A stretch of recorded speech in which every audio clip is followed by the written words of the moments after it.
बिस्मिल्लाह रहमान रहीम।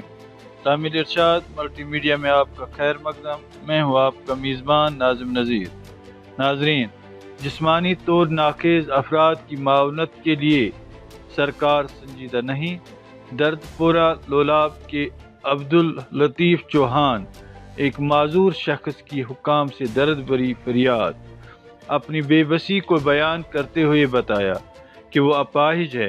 Social welfare scheme के तहत उन जैसे नातवान अफराद को साइकिल या सिक्योरिटी फराहम करने के ऐलानात किए जाते हैं।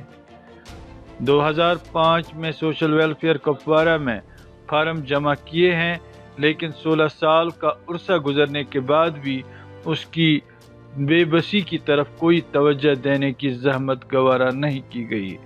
नातवानी के एतबार से मज़कूरा मुस्तहिक तरीन है।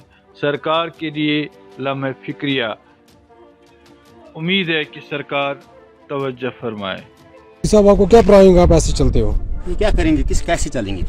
तो आपको कोई लिफ्ट विफ्ट नहीं है? नहीं भाई, नहीं दिया इन्होंने, कुछ भी नहीं। क्या बोल रहे हैं? आप कहीं दफ्तर पे गए थे? दफ्तर में सोशल फेयर कुपवाड़ा में भी गया था, उधर जहांगीर चौक में भी गया, होल सेक्रेटरी में साहब के पास। उन्होंने पर्ची लिखी थी, रखी थी, बोला बाद में आ जाना। आप क्या बोल रहे हो? आपको इतना पैदल सफर करना पड़ता है, तो आप क्या बोल रहे हैं? आप लोगों का तो हक है। नहीं जनाब, ये देते नहीं है। नहीं, मेरे वो लालपुरा में हमसाए हैं, उनको दे दिया, मेरे को दिया नहीं। बस ऐसे ही बोलते हैं कल आ जाना, परसों आ जाना। तो आप कहीं और सोशल वेलफेयर दफ्तर पे गए थे? मैं श्रीनगर जहांगीर चौक में गया था, साहब के पास भी गया था, उसने भी नाम लिखा था। 2-3 दफा गया मैं, यहाँ से 5-5 हजार रुपया लगा कर गाड़ी।